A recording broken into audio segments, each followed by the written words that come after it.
Hello, everyone. People are just gradually joining the webinar here, so we'll just give them another minute or so.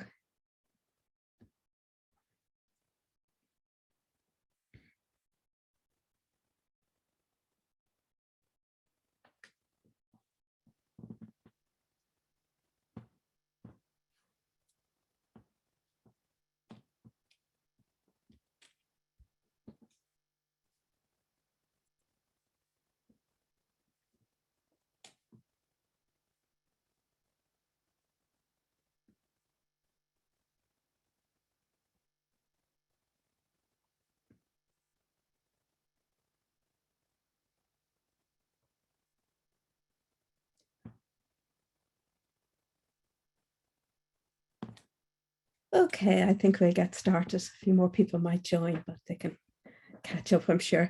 Hello, everyone. My name is Yvonne Lynch. I'm Chief Executive of the Society of Actuaries in Ireland. You're all very welcome to our webinar this morning. We have everybody from students to chief executives with us this morning. We have lots of females, but lots of males too, I'm glad to say, because this isn't just a female topic. We have actuaries from around the world listening in today as well. So as I said, you're all very welcome. A couple of housekeeping points. We are recording this webinar and we will be recording any Q&A as well.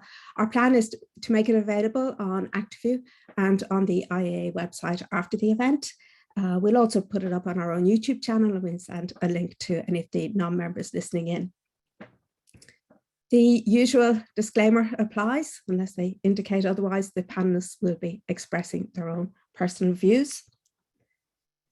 The elements of our competency framework that we thought were most relevant today are industry skills, collaboration, and resilience.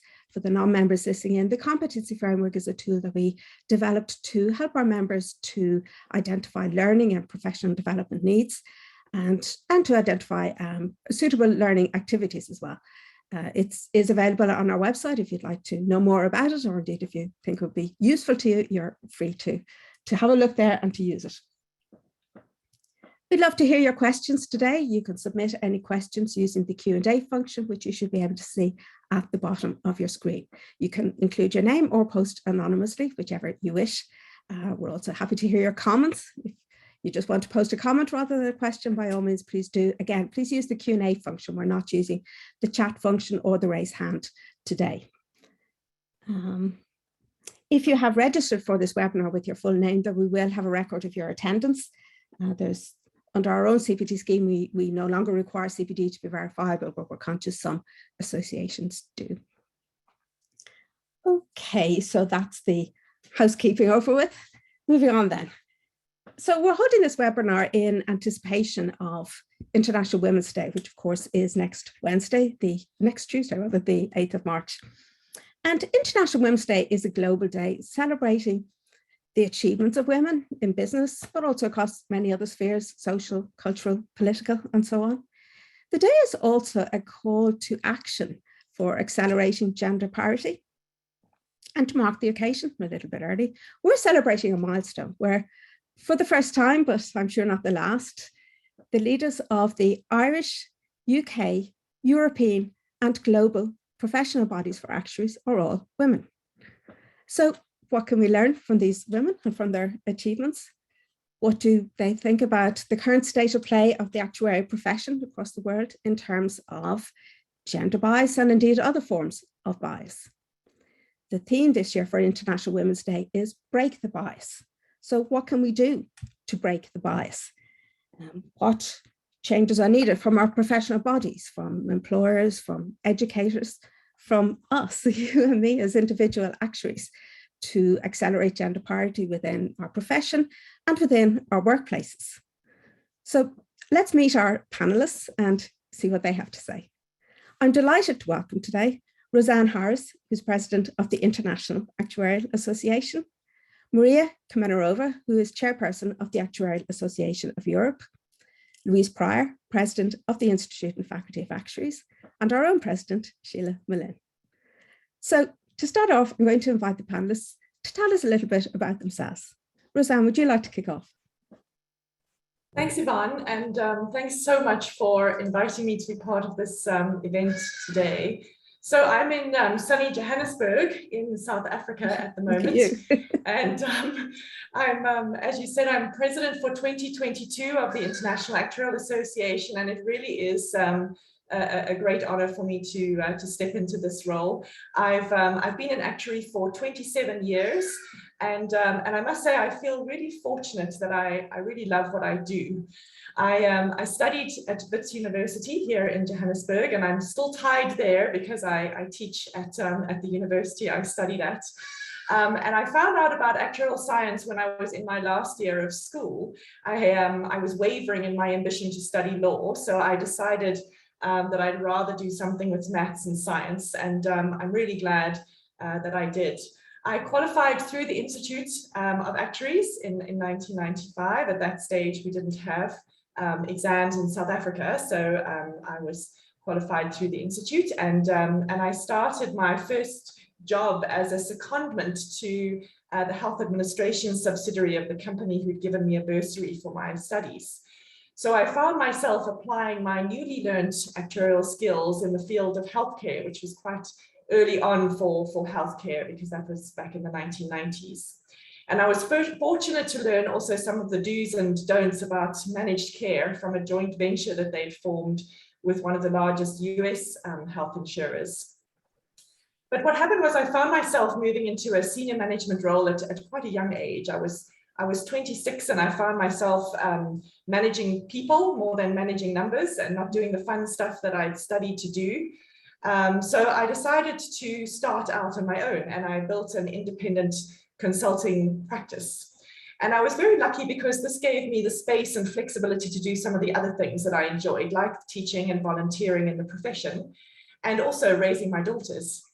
And I spent 20 years as a independent consulting actuary, working mainly in healthcare, employee benefits. And then I joined Discovery Health around 5 years ago as health policy actuary, which allows me to focus in a strategic role on policy developments. But it's a great opportunity for me to use my skills to make a real difference to healthcare access here in South Africa, and also in some of the markets that Discovery is working in. So along the way, as I mentioned, I've worked part-time at Wits University, and I became an adjunct professor there in 2013. And I was also very involved in the profession in the Actuarial Society of South Africa, and I served as president in 2016 and 17. And that, of course, is what brought me to the IAA. And I must say, I've really enjoyed engaging with all the actuaries around the world. And I'm hoping that this year I will get to travel more to see them, and not to be a virtual president. But I'm really passionate about our profession and what we're doing, and I guess what we have the potential to do as well, which is serving the public good. And I think that the theme today fits well in with that as an objective. And particularly, I mean, as the world is grappling with so much uncertainty. So I do find that I juggle many balls and I wear many hats, but my most important job is actually being a mum to my two amazing daughters. And I'm very proud to say that my eldest is also an actuary. So I raised one too. So I get to see a little bit of what early career women are experiencing as well. Yeah, very good. So just to end off, I was the 19th female actuary in South Africa. That's 19. And I was always pleased to note that by the time I became the president of the South African profession, there were as many female actuaries as there had been actuaries when I qualified.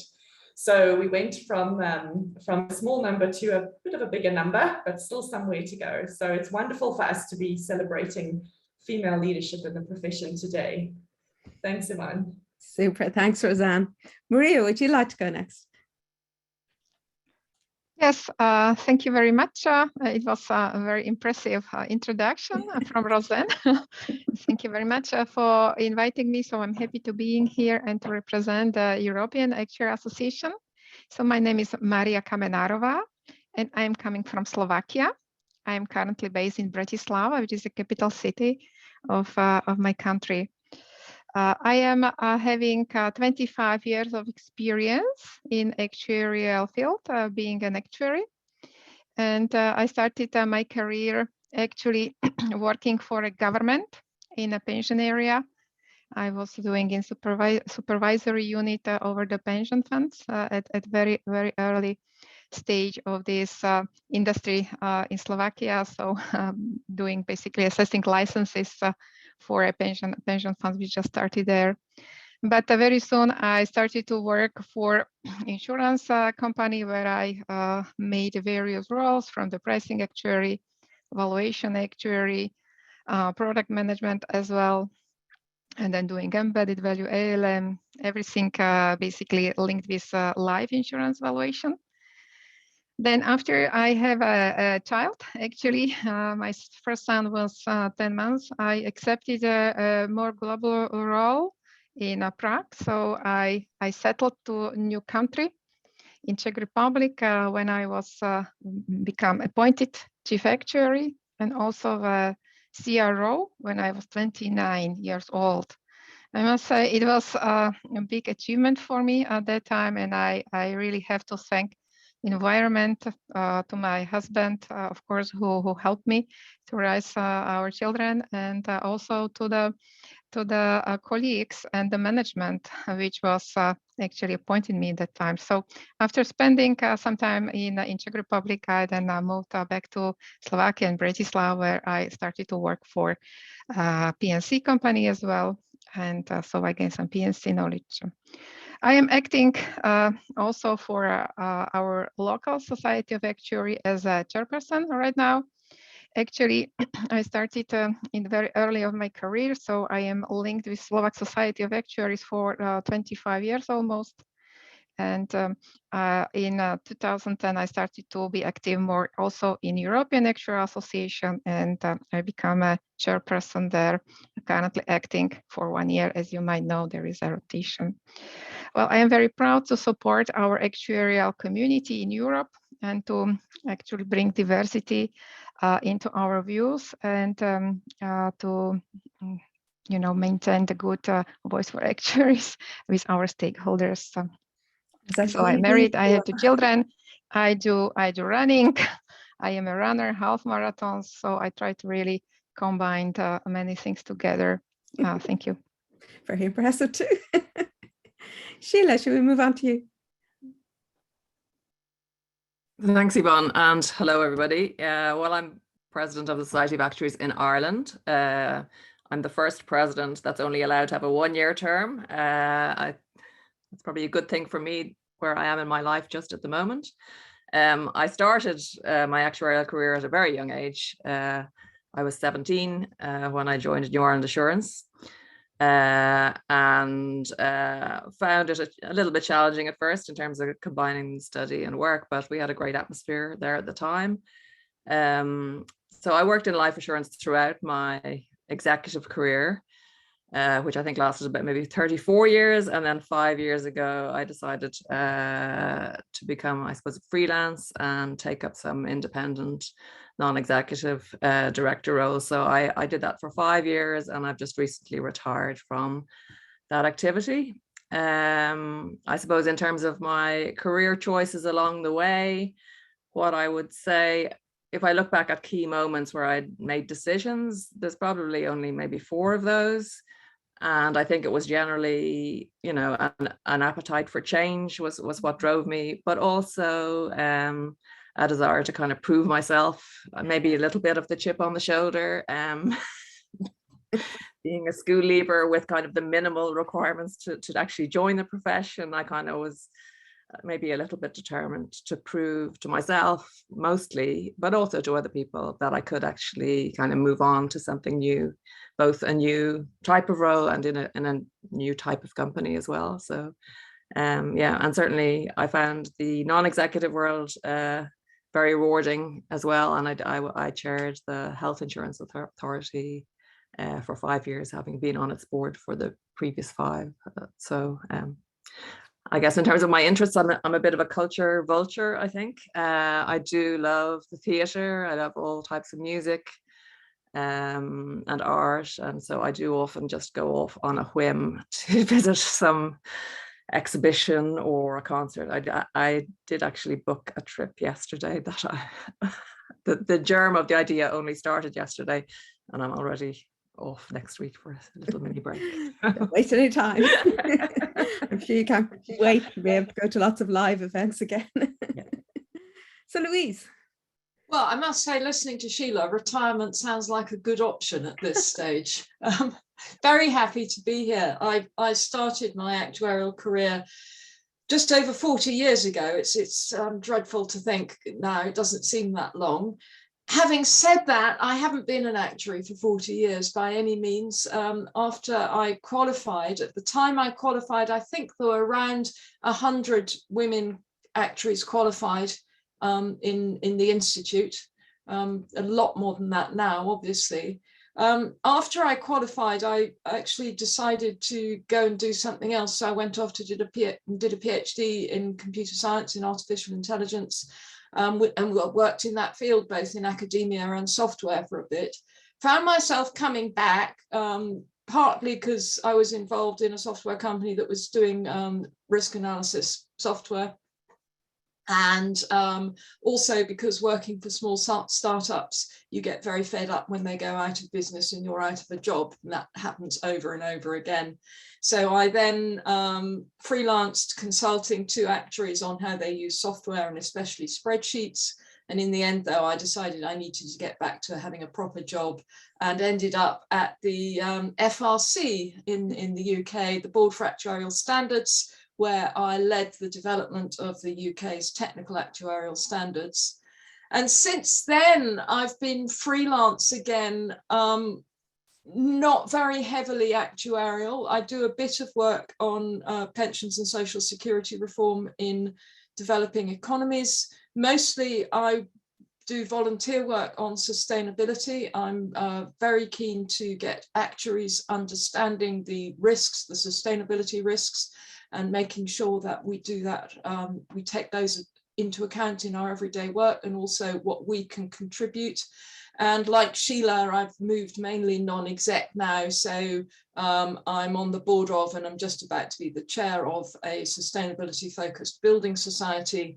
And I have a volunteer role in the London Climate Change Partnership, which looks at adaptation to climate change in London. And obviously, I am president of the IFOA, which tends to take up quite a lot of time. And I'm the 4th woman president of the IFOA.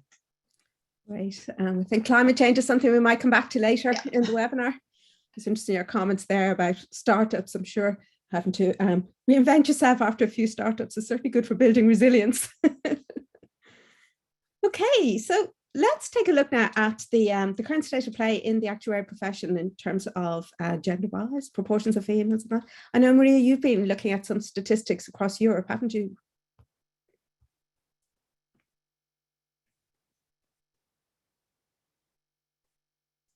You're on mute. The mute is usually in the bottom left. Yeah. Okay, now I made it. Thank you.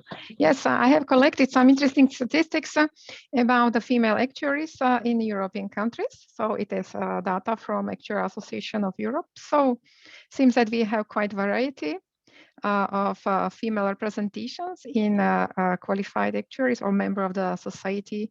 Numbers are not very clear. So what I have here in Norway, there is 29% female actuaries, and there is a lot of countries around this threshold of 30%. Like in Ireland, it's 33, same for France, 33%. In Germany, it's 35, slightly more in Finland as well. In UK is also 36. So this seems to be kind of a relatively homogeneous group. So the female actuaries around 30%. However, we have also some outliers here, or countries which are higher portion. And based on the data I have available, in Italy, it's 42%. And they are really reporting a growing trend of female actuaries here. But the country what I am coming from in Slovakia, I have a statistic. So we have 61% of members being actuaries, and it's possible. I was thinking why it's that, and one of the reason is education systems. Education systems. I think we might talk about it later. Or if I would speak about the leadership in AAE, so currently on full member associations, the presidents of AAE, there is 43% of females. So I think that it's quite impressive. So out of 37 member associations, there is 16 which are represented by the females. So I'll stop here. Yeah. It's amazing that there's that dramatic variation in Slovakia. So yeah, let's come back to that later on. But just for now, Roseanne, do you want to come in with any comments about the situation outside Europe and any unusual variations that you've seen? Yeah, I think it's really interesting that there are these variations, and I think there's opportunities for us to learn and understand if there's positive reasons that we can take those around the world. So when you look in the Caribbean, for example, they have a very female-dominated profession. In fact, they have identified the challenge of trying to attract more men into the profession and encouragement to study actuarial science. So it's very interesting how culture affects it. In my case, here in South Africa, I was the second female president of the Actuarial Society. As I said, I've seen the increase in female actuaries here in South Africa growing from, it was around 5% when I qualified, and then to around 35%. And it's interesting that that 35% number, we've kind of been stuck at that number for the last 20 years, I would say.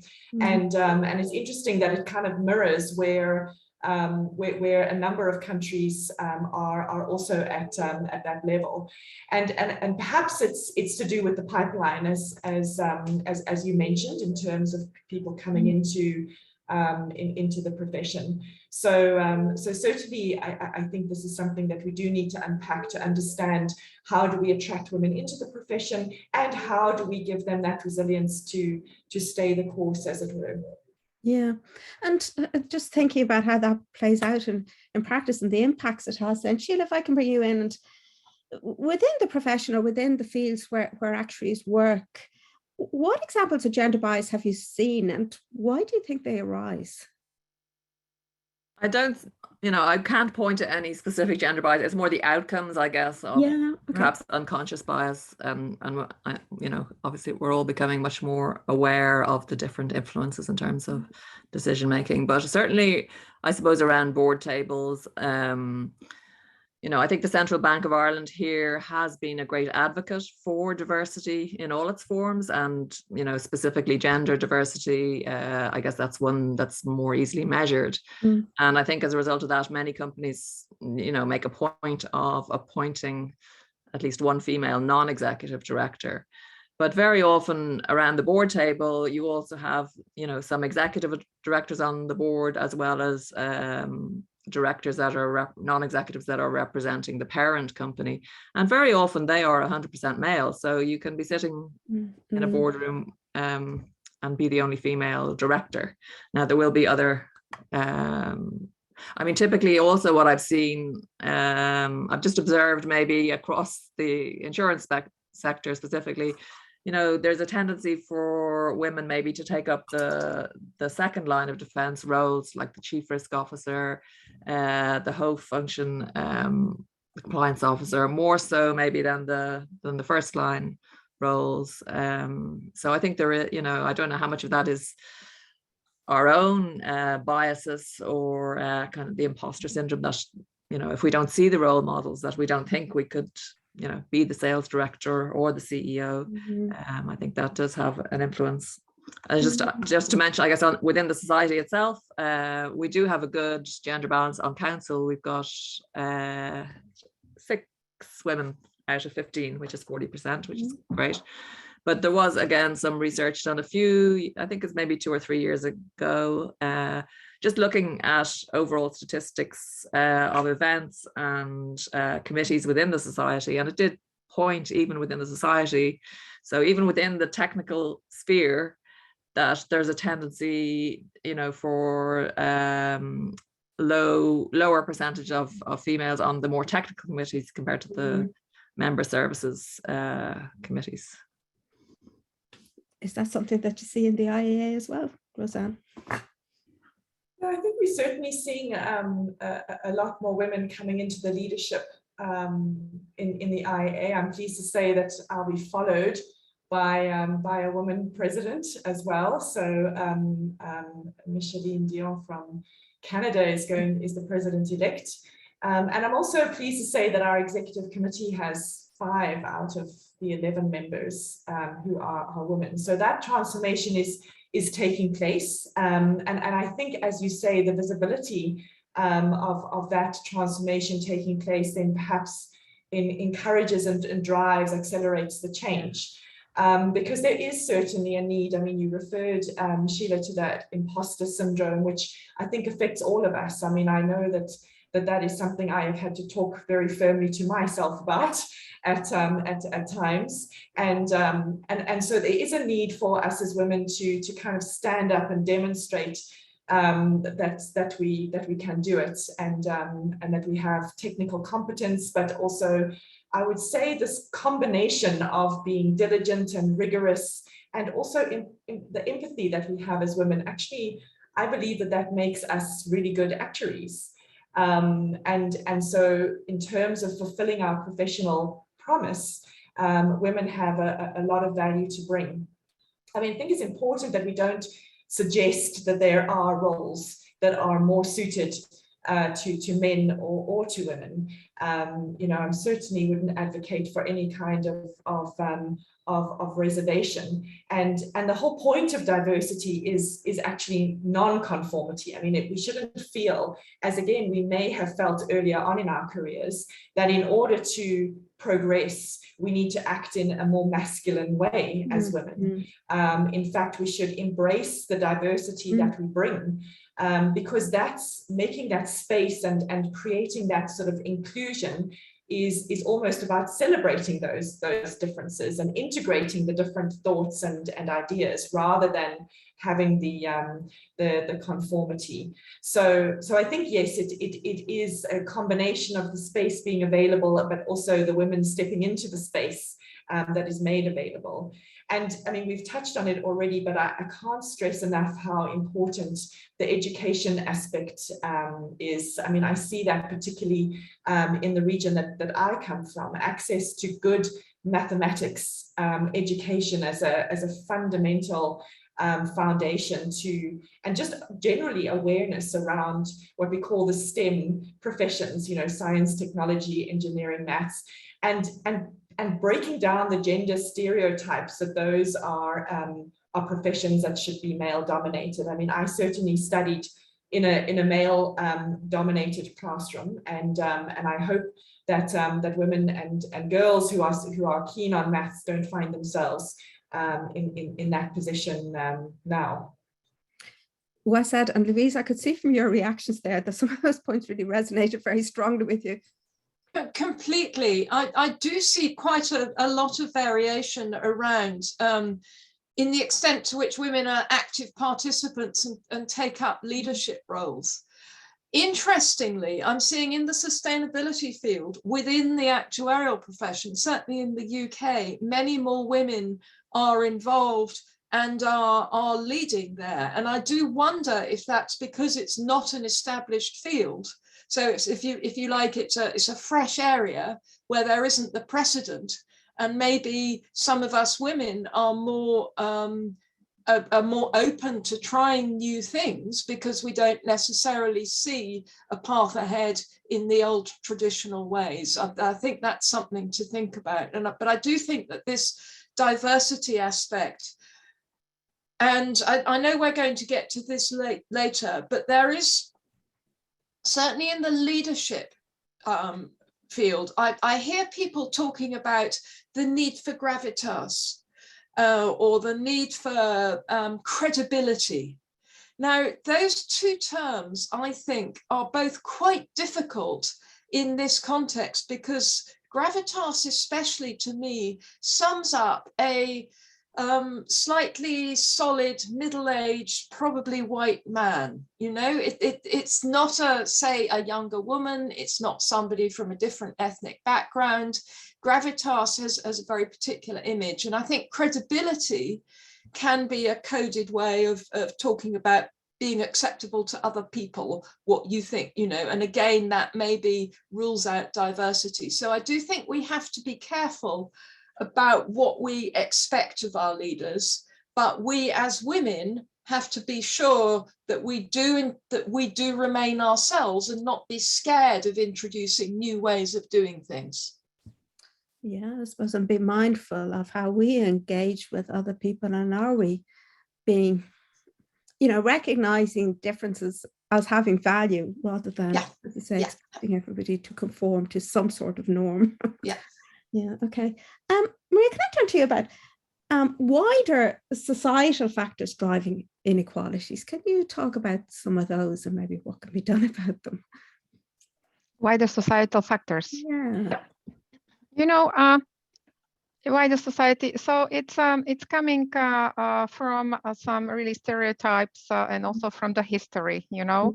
So if we look, I have collected some statistics, for example, for the voting rights. Yeah. So in Europe, actually, we can see that the female get the first voting rights in Finland in the 1906, you know, in Finland, which is more than 115 years ago.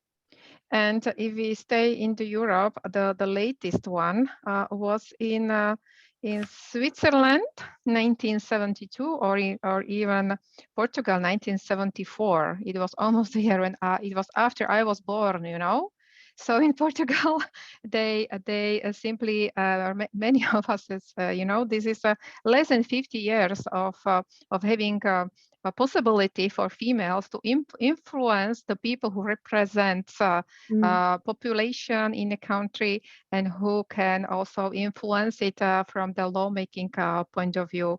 This is one thing. Second thing, what we can talk about is, of course, this maternity, motherhood, which we all are having this unique opportunity as females, and how society support females in this role. You know, what are services available, how the pension systems are working, what is the remuneration and income gaps measured, and how it is done. So, for example, in EU already since 1957 there is a law which is guarantee equal payment rights.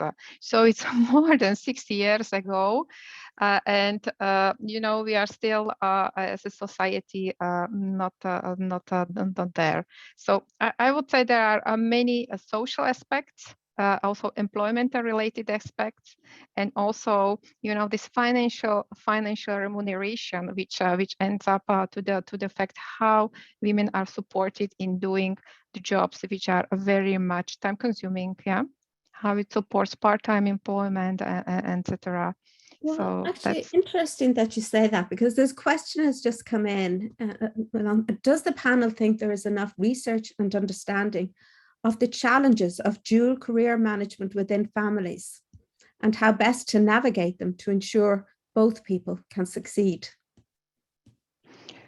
Any thoughts on that?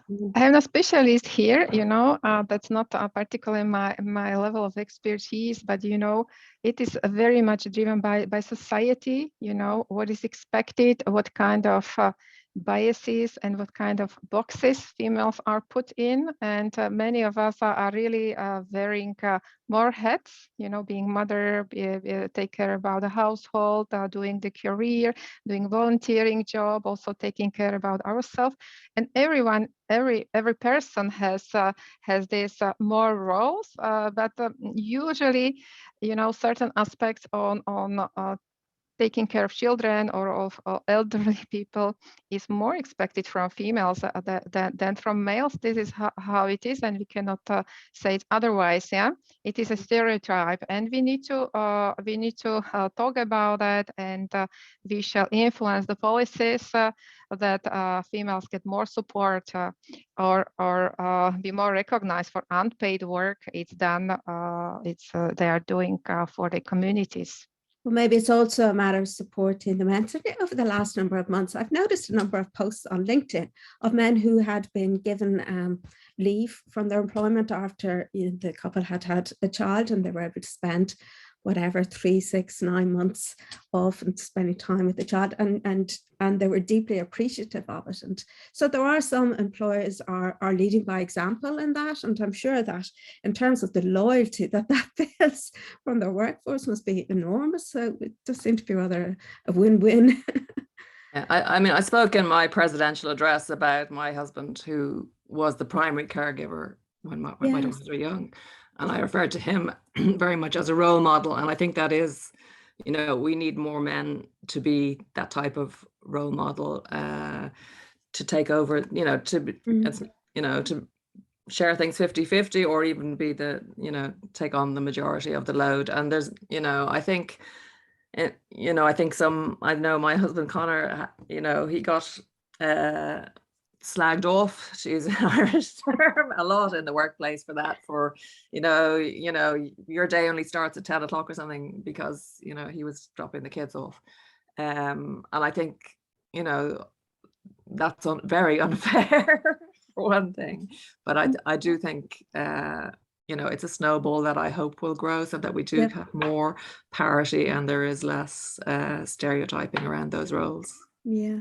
If I may continue, I think we might, as the females in the leadership roles in Actuaries, we understand the pension systems, and possibly there is a space for us to influence the decision makers and to prepare a better pension policies or social support, either to improve and expand affordable and appropriate childcare options, or to change the pension systems the way that there are no barriers for part-time workers or people who doesn't fit the limit of minimum years of contributing.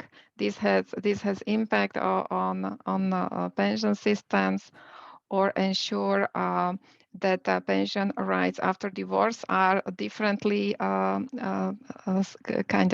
solved. So I think we can really do more for females, so they will have equal chances, not only in the part when they work, but also to compensate for a natural time which they spend with raising the children, not to having negative impact later on their lives. I think this is equality of opportunities and equality of the systems, but also recognition for this unpaid work. I think we can speak about it and propose some measures. And I think another area that needs a lot of thought is what are the particular challenges as we emerge now out of the COVID situation? Roseanne, would you have any thoughts about that? Yeah, I was just thinking as well about what Maria was saying in terms of how it affects our organizations, this kind of imbalance. I think we've learned a lot from COVID about the imbalance in the home situation and the balance of work, and how being forced into the household has often affected that balance. But I think in terms of just the organizations that we are all representing here today, we are all dependent on volunteers. And when there is that greater pressure on women, it obviously impacts on their ability to volunteer in the kind of leadership roles that we are in, and contributing that time to the profession.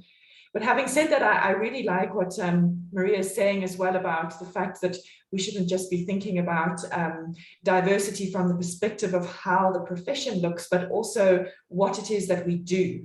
And COVID-19 has certainly exacerbated a lot of the inequalities that are seen around the world, particularly the challenges that vulnerable women face. I mean, the environment crisis as well, deeply affecting women. So I think there's opportunities for us as a profession to think about, and of course this is addressing everyone in the profession to step up to these challenges, to come up with solutions that are aware of the plight of women who are, as Maria is saying, seeking security and fair treatment based on the contribution that they've made to their families, be it financially or otherwise. And perhaps as actuaries, we are well equipped to be thinking outside of the box in terms of how we contribute to that kind of development across the world.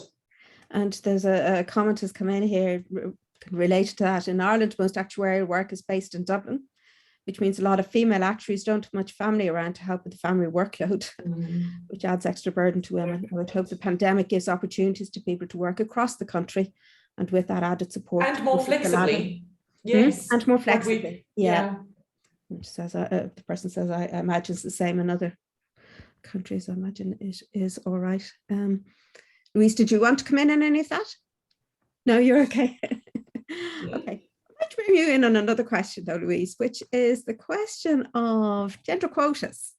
Do you think gender quotas can? Do you think they should have a role in creating opportunities for women? Are you for them or against them? What are your thoughts? That people always say we shouldn't have quotas because if you insist on having a woman, you're taking a place away from a better qualified man. But I think that often actually is based on an odd way of looking at how you measure quality. It seems to imply that you measure quality in isolation. You say that person is really good for this job and there's a sort of absolute scale without thinking about how they fit in to the team that they're going to be part of. I think you should always think of people in terms of the marginal benefits they bring to a team. If you've got 6 people in a team and you're bringing a 7th person in and they're all very good people, but the 7th person is also very good, but in exactly the same way as the 6 you've already got, you're not making a better team, you're just making a bigger team. So I think that you have to, in terms of, I think quotas are difficult because of it's so hard and fast, as it were.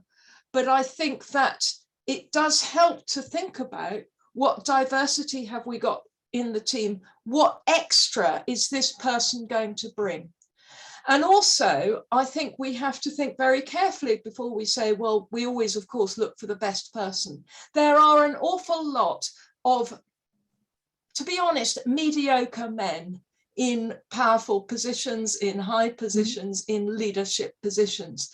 There are very few mediocre women in powerful positions. That seems unfair to me. Plenty to reflect on there. I think very wise advice to people who are maybe going through a recruitment process at the moment about broadening the thinking. Roseanne, did you want to comment? Yeah, no, I completely agree, Louise. I'm cheering as you're speaking. I must say, I think the measurement is important. I wouldn't support quotas, but the measurement is important because it creates the awareness. Because when you have to measure something, then you have to think about it. So we need to be encouraging, have these kind of steps where we encourage people to do the right thing. I mean, it's across the board, whether we're talking about companies recruiting people, whether we're talking about what teachers look like in educational institutions, governance bodies like Maria has been referring to as well. So we need to make sure there's that seat at the table, because certainly, as you say, adding another person, no matter how strong and credible they are, who thinks the same way, doesn't actually improve the decision making. It's adding the diversity which improves the decision making, and we need to be looking for those other perspectives. And I think we also need to be breaking down the unconscious bias, which I think a number of my colleagues here have referred to today. Really an important aspect of what measurement does. And to bring it back to our organizations, our professional bodies, what do you think are some of the things we could be doing to cultivate gender parity in the profession? Do you want to have a go at that, Roseanne? Yeah, well, this, of course, is where I have certainly been applying my mind, and I've been making this transformation and diversity inclusion part of my objectives for this year. In fact, the IAA updated our values the year before last to explicitly include this. So I've been thinking about this, and I've got these questions that I throw out there. So how do we make girls around the world have access to education that enables them to reach their potential? I mean, that's the starting point. And then how do we encourage women to embark on careers in science and maths, which talks a lot to breaking down those cultural barriers. And then supporting women to build fulfilling careers, which is hopefully what we're doing today, is in some way providing that support, but I think maybe in a more concrete way as well, and also to encourage them to participate in our leadership role. And then to come back to that point of what we do, how do we develop financial services products that are more sensitive to the needs of women and their particular socioeconomic challenges. And then I think also very topically, how do we as a profession contribute to building a world where women feel safe, as well as included and protected. So, you know, I think there is a lot that we can do, both inward looking, but also outward looking as a profession. And I think, as I said, awareness is the starting point. Great. And if I can turn to you, Sheelagh, can you tell us about some of the things that the Society of Actuaries in Ireland is doing in this area? Yeah, I mean, we have a very strong diversity and inclusion committee. They're doing great work, and the council has adopted a diversity and inclusion mission statement as well. And you know, part of our strategy is to very much embed that mission statement. What's most worrying, I suppose, thinking about the pipeline, again, the committee had a group looking at some statistics over the recent past in terms of the proportion of women qualifying over recent years. And we've actually, in Ireland, the position has actually worsened from a position 10 to 15 years ago, where 47% of those qualifying were women, which we were almost at parity. But if you look in the last 5 years, that's dropped to 40%. And if you look at our student mix, I think it's down in the 30s. So it's clearly a worsening position in terms of the gender balance in the pipeline. And so we have started a working group now to look at this in detail in a very focused way over the next few months to try and, you know, understand what's happening. It could be connected with the change in the maths curriculum that came into place here in Ireland.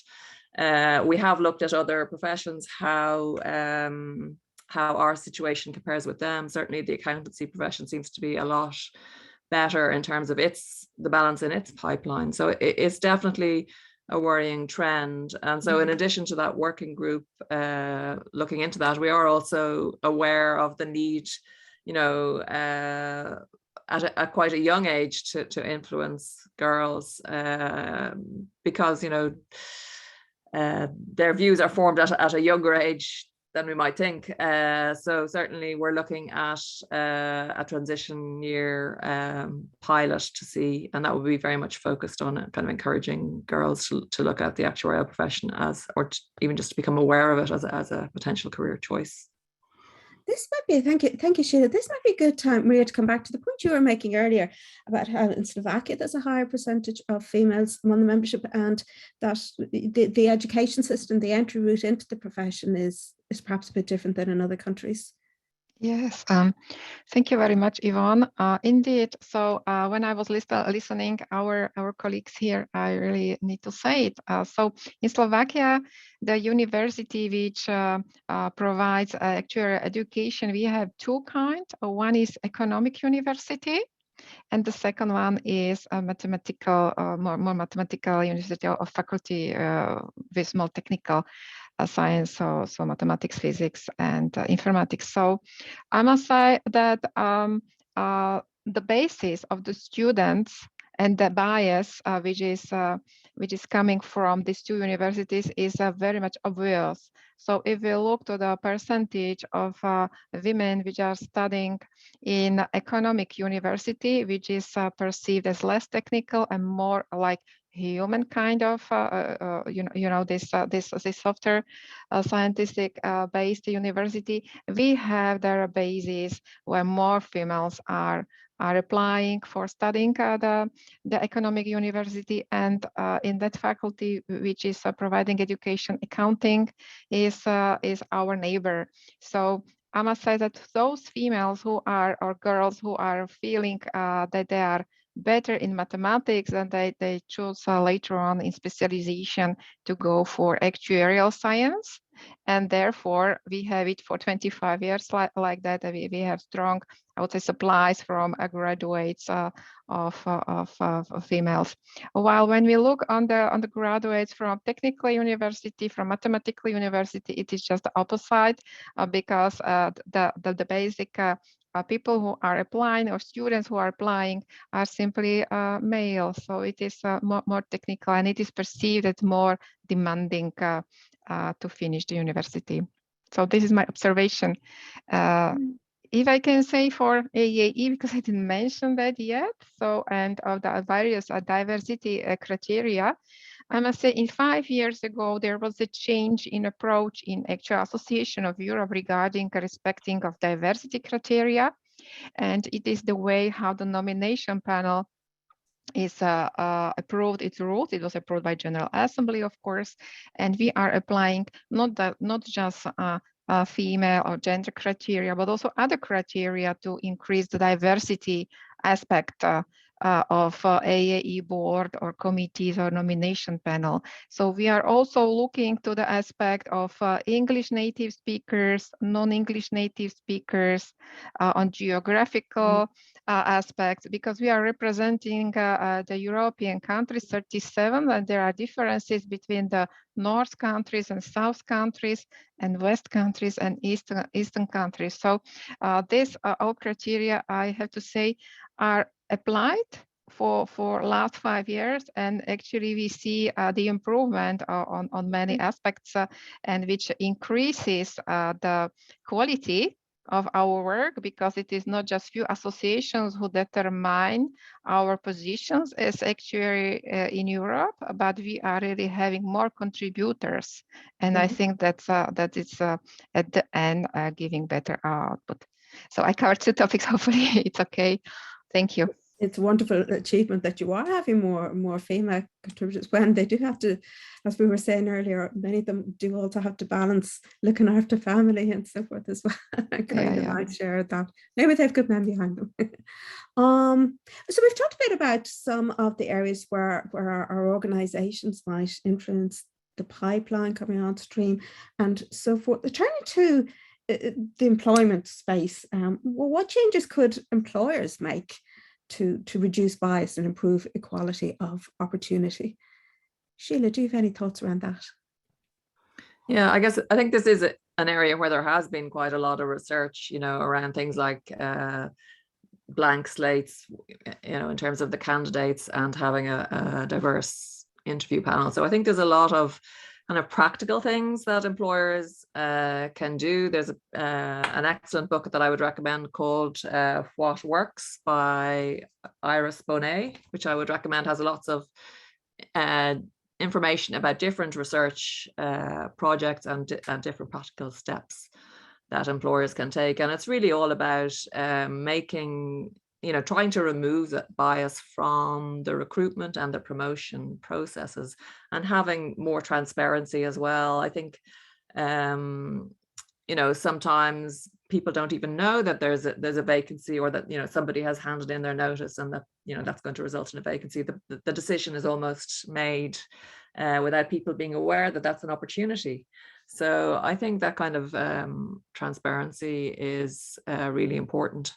And it's an area, I suppose, where boards, particularly at the most senior level within the organization, I think that's, it's all very well, a large company may be rolling out those processes, but if they don't apply at the most senior level, they're seen as not quite being, important enough.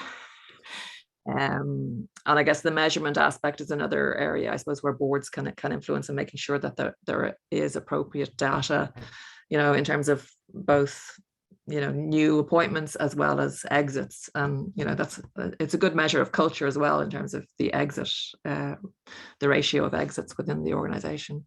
But I suppose more generally, I think it's also important that managers are having regular conversations with the people who report to them about about that person's aspirations, where they want to go with their career, whether it could be, look, I've got a lot of family duties just at the moment, so I just want to stay where I am, or they may have much more ambitious approach, and without having the conversation, you don't really know. And I think in the past, very often people will have made assumptions. Well, I think they still do today. They make assumptions. She has a family with young children in school. She won't want to move to another country, for example, for a promotion. That these types of assumptions are made all the time. So I think it's really important that those open conversations are being held, and maybe if whether you're a man or a woman, whoever you are, if you don't feel that your aspirations are treated with respect, perhaps you're just not in the right organization for you, and look beyond that. And I think all of us as individuals can adopt those behaviors and can have an impact. Louise, what are your thoughts on that? On what we as individuals can do to support each other? I think this is really important. I think Sheilagh's point about not second guessing other people's views or feelings is really important. Never say, oh, and this applies to men too. I mean, this is not a woman only. Never say she wouldn't want to do that unless you've actually asked her. You never know what people are going to say. And I think all of us, whether we're women, men, or whatever, we need to be aware of some of these subconscious biases and call them out when we see them.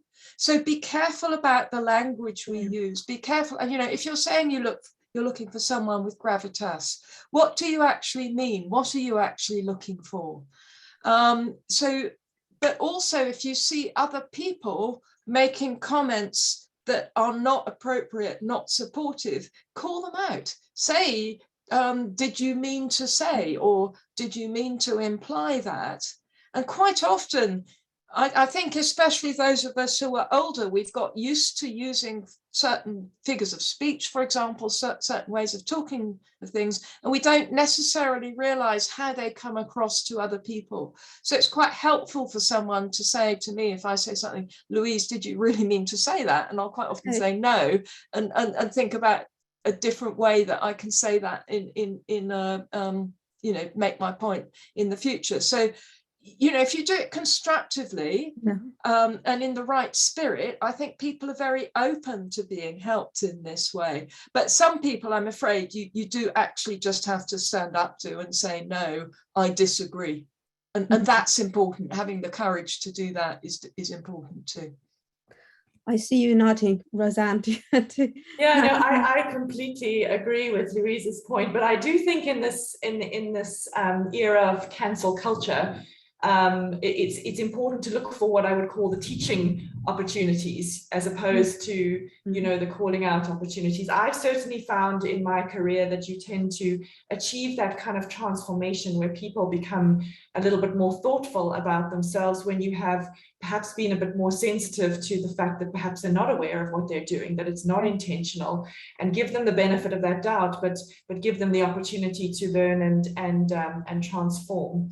But I also think that what we need to do, especially when I engage with younger women and they feel when they look at a group like this, they think that somehow we are bulletproof and we have marched through life and fended off all the slings and arrows.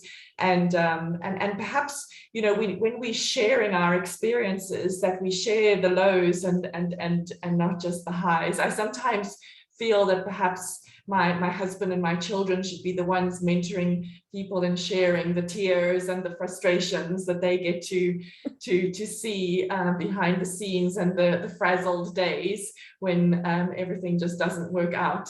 That it's, you know, it's not all smooth sailing, and you know, we do sometimes need to pick ourselves up and dust ourselves off and carry on. But I think, you know, sharing the humanness of it is also very important, and hopefully, you know, this kind of event, you'll see us as people. Yeah, and I think when we were chatting last week, Maria, you made a point like that, you know, we can't be perfect. Yes, thank you. Yeah, indeed. So maybe I have two things to add.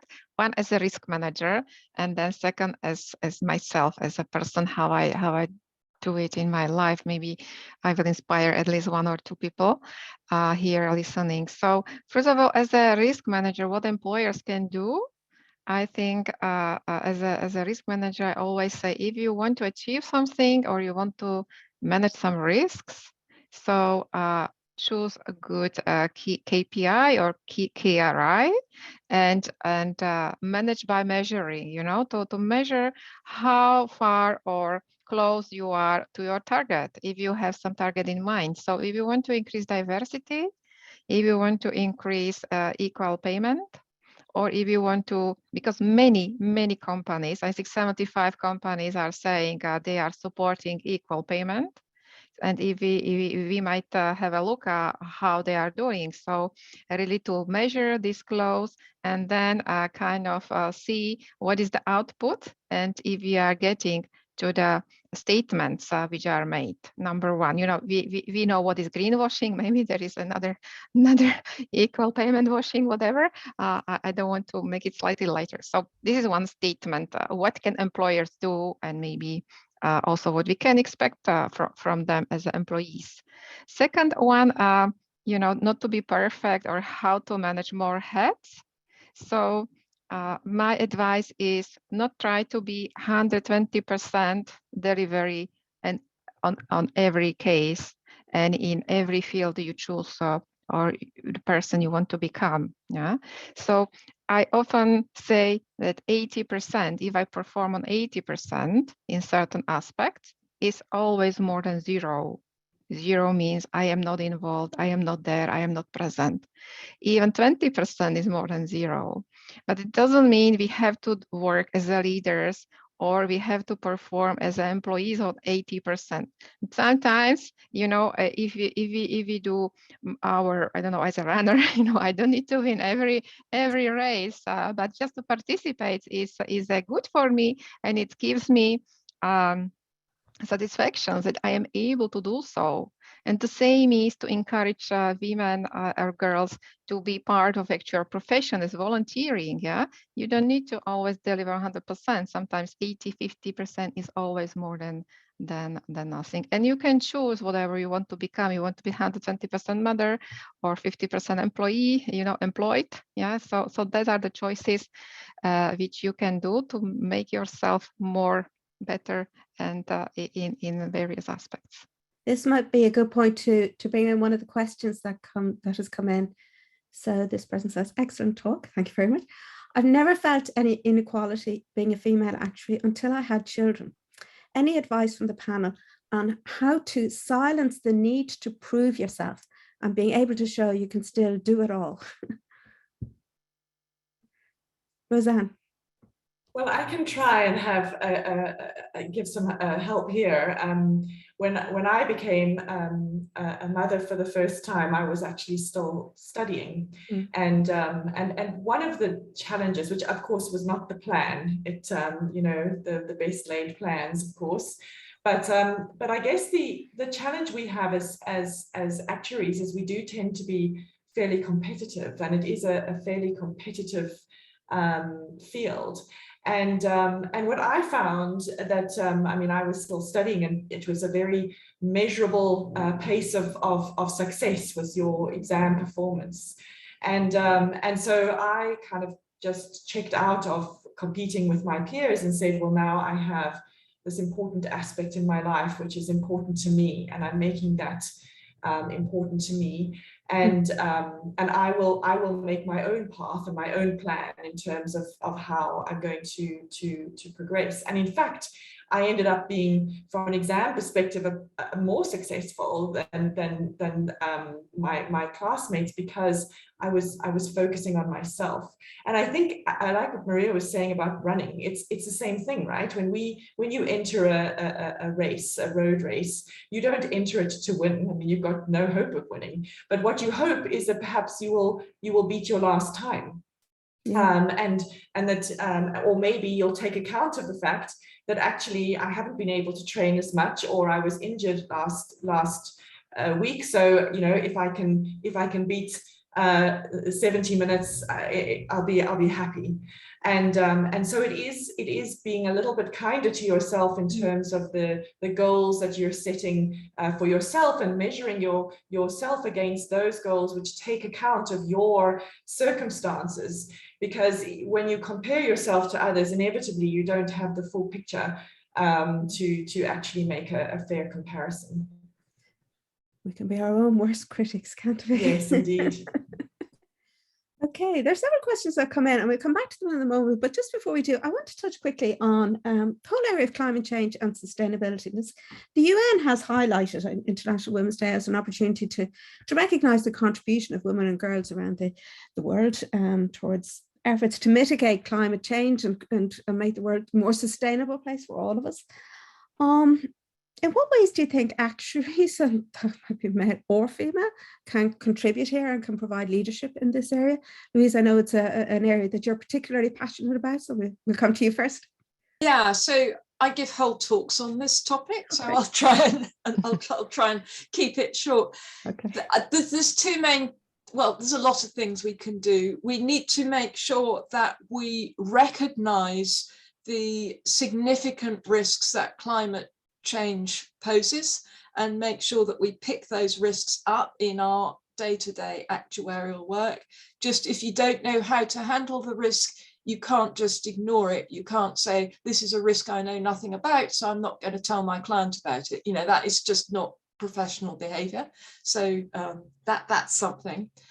More generally, I would like to see the financial services system do much more positively. So we're seeing increasing, if you like, defensive action, a lot of disinvestment and so on. But where are the insurance policies that will help people navigate this changing risk landscape? Roseanne talked earlier about developing insurance products that help women. Where are the insurance products that help us all to adapt our lifestyles to the risks we're facing, that incentivize the behavior that we need? And we're not seeing that either from the banks or from the insurers. So actuaries can be influential in that. And finally, as actuaries, we mustn't forget we're people. It's not everybody else that this is happening to, it's us too. So obviously we need to think about our own lifestyles, but also because we're risk managers, we recognize that you have to look at the full range of possible outcomes. You can't just say, this is what is likely to happen, or this is my best guess of what will happen, or this is what I want to happen. You have to look at everything that could happen, both good and bad, and encourage people to talk about it, encourage people to think it's normal to think about these things, and not just the preserve of tree-hugging activists. You know, this affects us all, so we all need to think about it. Thanks, Louise. And I think the IFOA did quite a lot of work, delivered quite a lot of webinars in this. Yes, which are probably still available on your website. We have a lot of resources available on our website.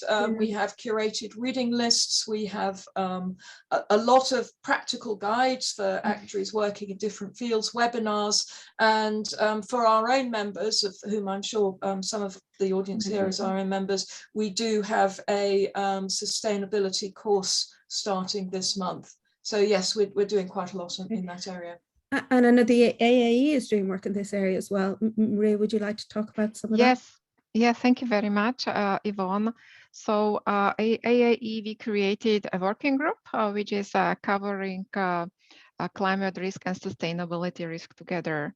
So I must say that we have quite a high percentage of females participant in this working group. So I think this female voice is there definitely heard.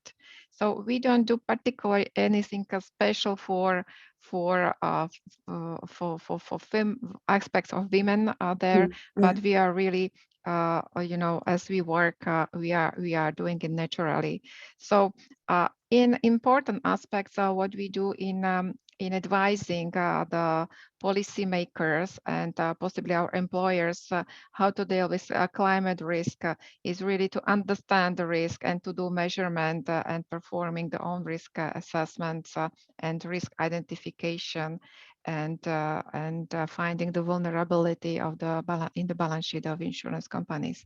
But this is not all, because life insurance and also health insurance providers and patient providers play an important role in ensuring financial security in old age and to protect against the loss of ability to work or finance medical treatment and care. As we might know, females are in old age living a bit longer, than male in Europe. I'm speaking from European point of view. And also next to the payment gap, there is also pension payment gap, which is measured. I have here a study prepared by Mercer on this pension gap inequality. So in the world, it is 50%, for example, in Japan, to very small in Estonia. And there are 3 important aspects which are determining that. One is employment, possibility to employ, what kind of jobs are offered to females. Usually lower paid positions in social care or healthcare are for female. Also opportunity to employ to have flexible employment schemes for females. Then the second aspect is social cultural differences, which we already mentioned, and also pension systems, how the pension systems are determined. And here we see that we can influence from a European point of view the better decision makings in Europe, to make it attractive for the population and to allow effective solution to fight the age poverty, also improve the gig economy workers to have access to the systems and the social disadvantaged persons. So we are really trying to advise European Parliament or committee. Huge topics. Yes, they are huge topics. More time to discuss them another day. Definitely. But I think there are several questions have come in, so it will be great to get through these, or at least most of them, if we can. One of them comes back to gender quotas. I don't see that can be the case. 8 or 9 times out of 10, a man has been better qualified for a role. How could that be? If I look at senior leadership in my own company, it's very male dominated. It seems to be systemic. Gender quotas seems to be a tangible way of tackling this problem. First, I think maybe targets rather than mandatory quotas might be a good compromise. They are a tangible way of attacking the problem, but I'm not sure that mandating gender quotas is an advantage. But I think, for example, the 30% Club has been successful in encouraging moves towards more sustainable to encourage the right behavior rather than force the change, because otherwise you're stuck with it forever. Yeah. And because as soon as you relax it, then does it bounce back to where it was? So I think having the encouraging the measurements, the visibility of that, because yes, I think what you're experiencing in your company is what Sheelagh referred to. People tend to hire the people that they feel an affinity for, and it just perpetuates a cycle of unconscious bias. Yeah. A couple of questions on education. One of them is there a sense that early education, educator bias influences some of the differences in the gender balances in the various jurisdictions, and sticking with the education theme, in the current environment, the cost of accessing education at university level may be a barrier to some women in lower income families. Any plans to maybe work with schools to provide subsidies for this cost, or provide a network with insurance companies, or to provide employment opportunities and exam progress?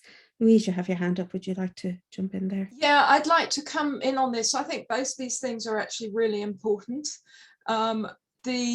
One of the things that we're really concerned about in the IFOA is the problem of socioeconomic diversity. So there's a big initiative going on. Well, I say big initiative. There is an initiative going on in the UK looking at socioeconomic diversity in the financial services industry, and the IFOA is very active in that. And I think that's really important. And I do wonder whether actually that doesn't, that all ties in, I think, to the early educator thing, that it's all about people like you don't do jobs like that, where like you can mean that you're a woman or a girl in that case. It can mean that you don't come from the sort of family where people go on to do that. It can mean that you have the wrong skin color. And again, this is, it's such a source, isn't it, of a lot of unhappiness to people. And a lot of disadvantage, where people just make assumptions about them rather than looking at them as people, as individuals.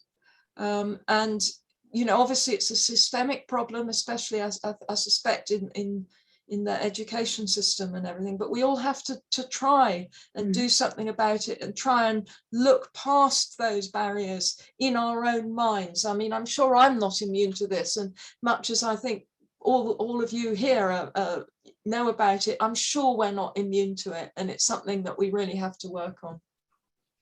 Yvonne, if I could add from our experience here in South Africa, we've also tackled this challenge of socioeconomic barriers of access to education, because it's often related to our racial diversity as well. And we started an academy we call the ASA Academy to provide additional support to Black actuarial students, and even creating that awareness at school level of the opportunity, you know, with the maths teachers and so forth. But one of the key learnings perhaps to share, particularly when it's, you know, addressing these socioeconomic challenges, is that it's not just about, again, opening the door and creating the access, but it's providing broader support. Many of these students, you know, their parents might be domestic workers. They might have never actually been employed. They don't know what the inside of an office looks like. They don't have a sense of even the kind of office etiquette, which then makes them feel unwelcome when they do get into the workplace, and their ability to for example, just exercise time management in their studies. So providing some kind of softer skills as part of a program like that, as well as providing the education access, is really the recipe for success. Otherwise, you create the space and the students flounder, and you know, and then you actually go backwards, because it kind of reinforces the notion that they don't belong there. We can take a lot for granted, can't we? Just quickly come back on that. I think that's really important. And I think it's really important to remember, when we say about something, oh, it's just common sense. It isn't common sense. Our common sense is based on our experience. And if people haven't had that experience, it's not common sense to them. So never dismiss something by saying it's just common sense, because it's more than that. Sound advice. Give me a moment to see where we are on the questions. There's I don't know, is it a question or a comment? When introducing themselves, women, including myself, this is the person, often share how many children they have. Their listeners tend to be interested in this. How many males share this fact? Is this unconscious bias? It's true, isn't it? It is, yes, but I guess that's changing. I mean, I'm pleased that that's changing.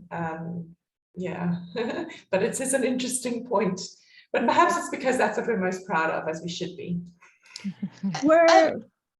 Sorry, did somebody want to come in? Yeah, yeah. Yes, I don't have children, and I never feel the need to bring that up. Yeah.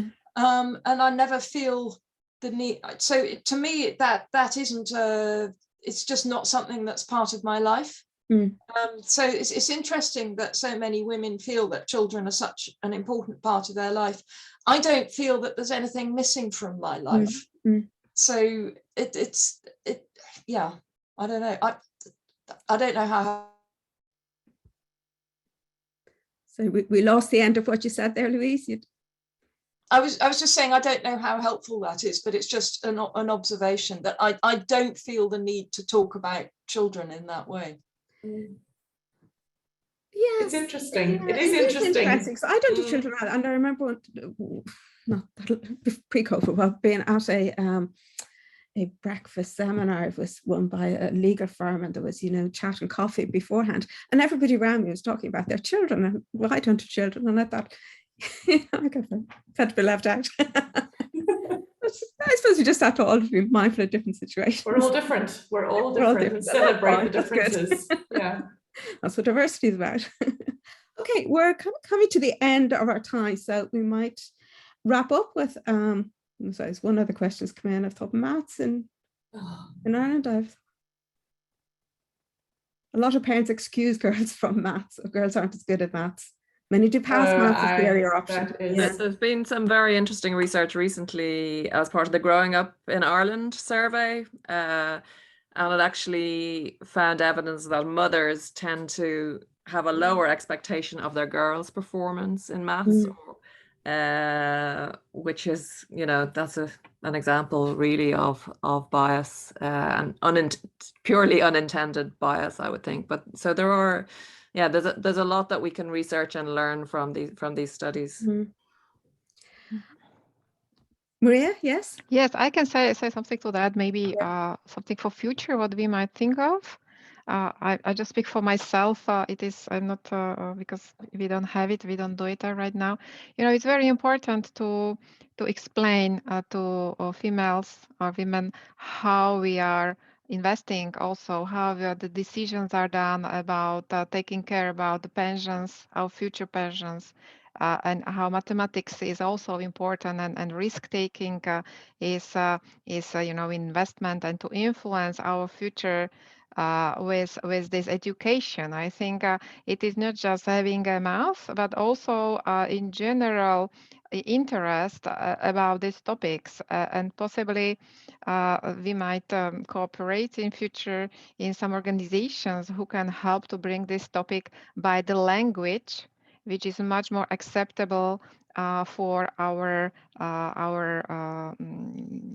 females or those which are not so educated in mathematics. So just to explain, it's important. And when I also worked for my previous employer in the insurance industry, so actually I learned that it's often a mother or a woman wife who is taking decisions to take insurance, to have a need to protect its family. So it's always the females who are decision makers here.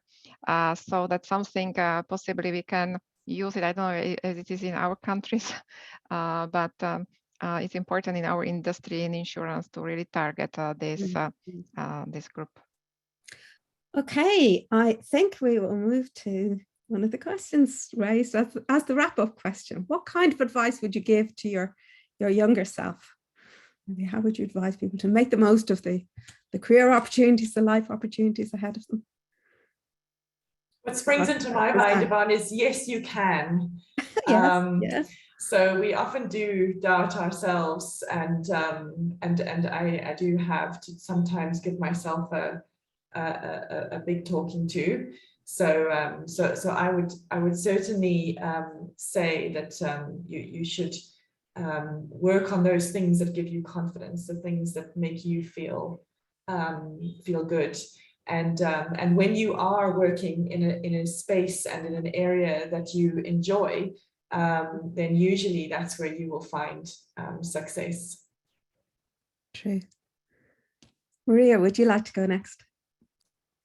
Yes, I can. So for me, if I would really give advice to younger myself, would be not to try so hard and to enjoy more.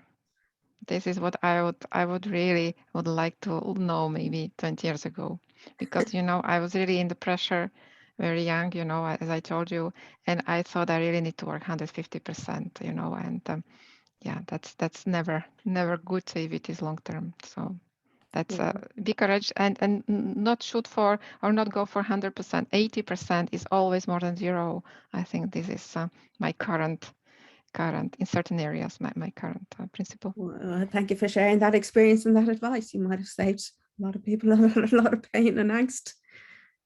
Louise. Yeah, I'd like to pick up on Roseanne's point that the have confidence thing, believe you can do things. But I think part of that is keep learning. The world doesn't say stay still around you. You have to keep learning in order to keep up. And don't be afraid to try new things. It turns out, I wasn't that afraid to try new things. And that's personally what I've enjoyed most about my career, is all the new things I've done, all of which have involved learning lots and lots of new stuff. And it's not just in the career field too. I tried new things in my life, learn about new things, and a lot of that is surprisingly transferable, just being open to new ideas and making connections. So keep learning, I think, would be my main advice. Okay, brilliant, thank you. Sheelagh, I give you the last word.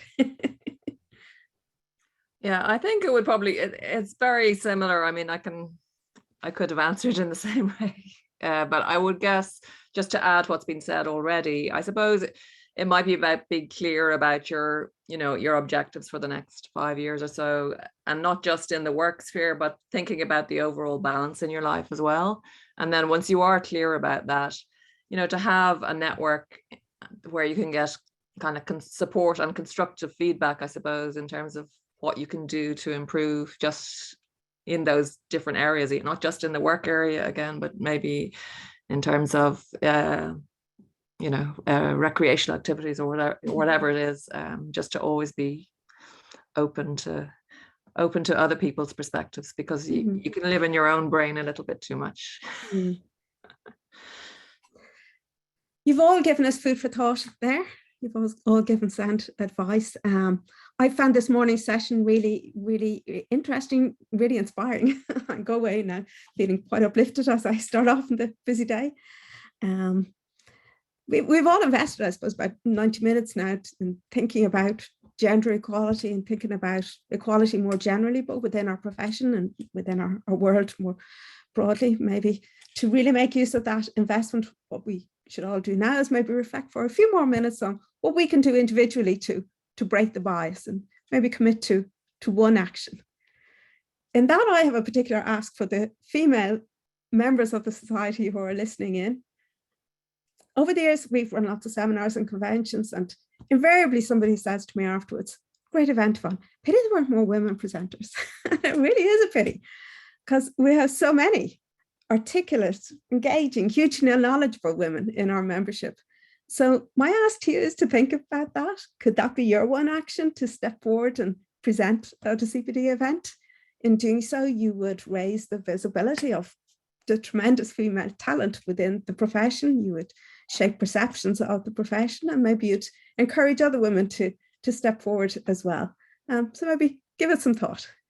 At that, I'll wrap up. A huge thank you to our panelists for your time this morning, for your openness, for sharing your experiences, your insights, your ideas. Really grateful to you. Thank you also to the audience. Thank you for your interest in this topic, for coming along this morning, for your participation in the webinar. I hope you enjoyed it, and we close now. I wish you all a great day. Take care. Thanks Bye-bye. so much, Yvonne. Thanks, everybody. Thank you. Bye-bye. Bye.